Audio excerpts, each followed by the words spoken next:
hello गते को सनाम को गे सगुन जोहार मसीदा ऑफिशियल यूट्यूब चैनल रे आपे सनाम को सगुन दाराम तबे तेलाबुन गते तेहिं आरहों मैया सम्मान योजना बखरा तबुन गलमरा और मैया सम्मान योजना दो तेहिं नोआ महीना रे 10 और 11 किस्त ᱧᱟᱢᱚᱜ ᱨᱮᱭᱟᱜ ᱢᱮᱱᱟᱜᱼᱟ और ᱧᱟᱢ दको स्टार्ट केदा से बाको स्टार्ट कदा नोआ को बखरा तगे तेहिं अब नोआ वीडियो रबुन गलमरा आदो गते को जहां को मसीदा ऑफिशियल यूट्यूब चैनल जुदी बापे सब्सक्राइब का तबन खाय तबे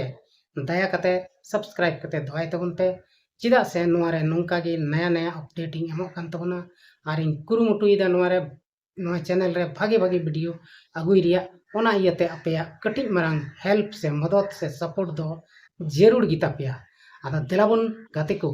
बिना बिलम कते तेहिया नोआ वीडियो बन स्टार्ट का रगे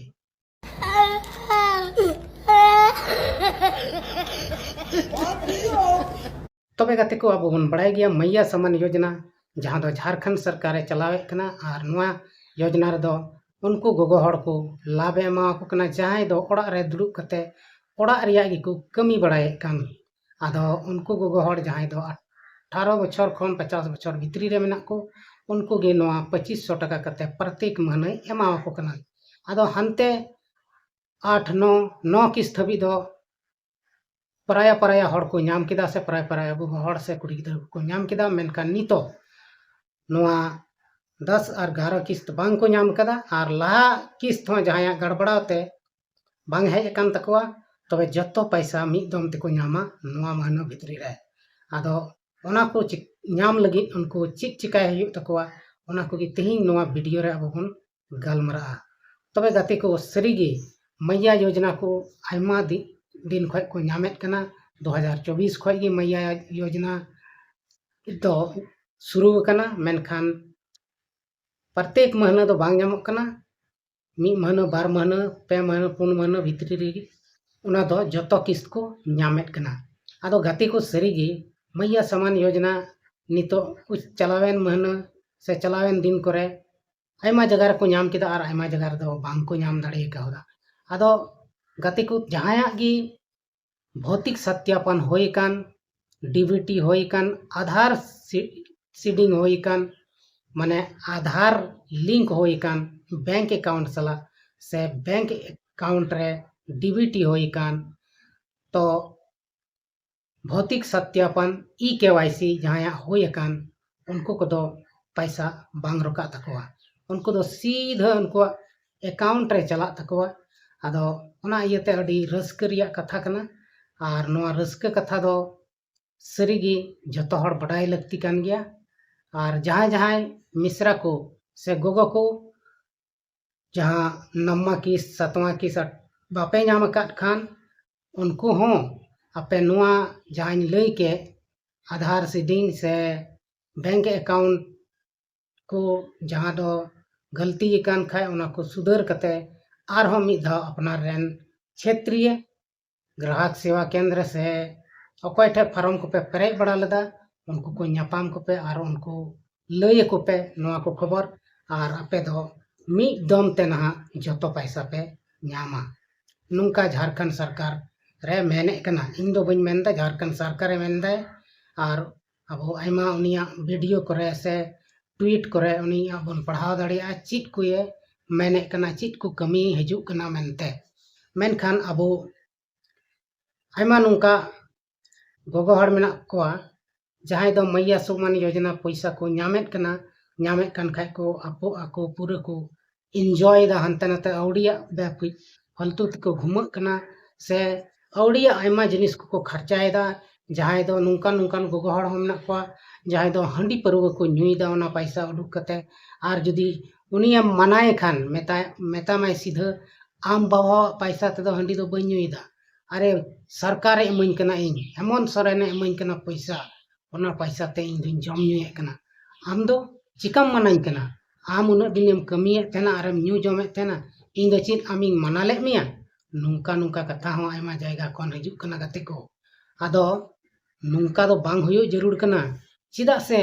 नशा दो नशा कना और ओना नशा दो हड़मो रे बोलो लेन खान आमा मने लेका दो बाम चलाव दाड़िया से आमा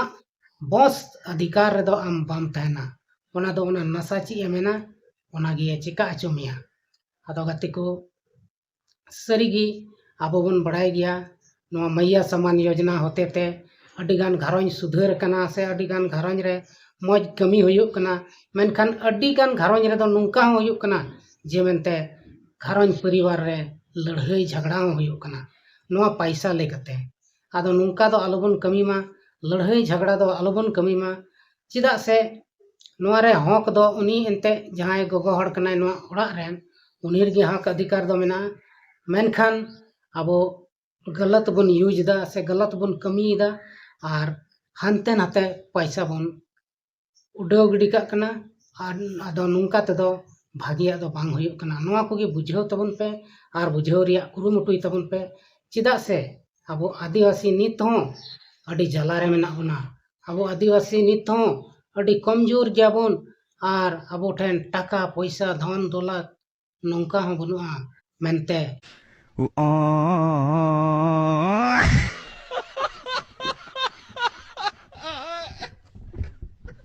आबो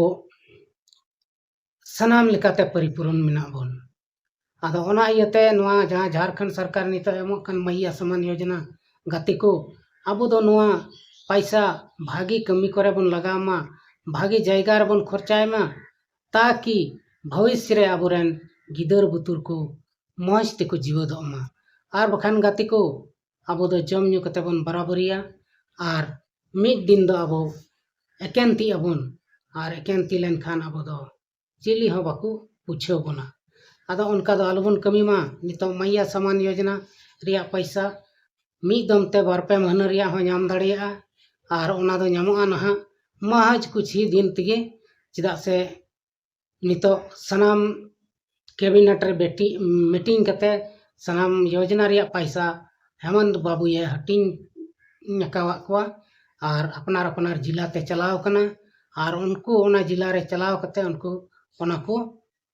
लाड़ चाड़ दाड़िया आदो गाती को तिहिन आबो तिना खुशी रे मेना बना से तिना रस्क से तिना बड़ी रे हेना बना ओना दो अपन अपन कमेंट रे पे लई दाड़े ताबना और आबुआ संताल से आदिवासी कोरेन महिला को हो नितो आयमा को पैसा को ᱧᱟᱢᱮ कना आदो आयमा दो भागी काम रे को लगाए तकोआ नोआ पैसा टका और आयमा दो बड़ी काम हंडी न्यू परवा न्यू कतरे गी को उड़ाव गिडी काग कना आदो गाते को मैया समान योजना दो अडी भागी योजना कान गया और भागी भागी हड़ लगी तगे एमो कना और बंखान जहां को दो नुका को दिशा इन दो सरकार एम का दिया सरकार टाका इन दई जहां लेका दड़िया गे आम दो मकोय कना नुका को तपाम झगड़ा तहना आदो नुका दो बांग तपाम झगड़ा चाहिए कना और तपाम झगड़ा कते दो कोनो लाभ दो बनुआ और आबो जुदी अपनारा लिस्ट रे नितुम बुन नेल बुन मेन खान दो आबो जहां नवा रिया वेबसाइट कना ना वेबसाइट रे चलाव कते बुन नेल दाड़िया आदो गति को तिहिन आबो तला रे अडिगान भेना भिनी हुयुक कना अडिगान माने भेद भाव हुयुक कना और नौका लेकाते आबो समाज रे अडी खराब असर पड़ा कना आदो ना इयते नो वीडियो माध्यम तीन बढ़ाई चे पे जे आपे मौज ते तहन तबन पे और नो मैया समान योजना रे जहां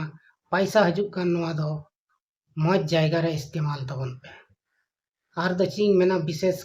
नवा को गी मेन कते गे तिहिन इन अपनार कथा रे विरामिंग दवाई दासिं थिरुक कनै आपे सनाम को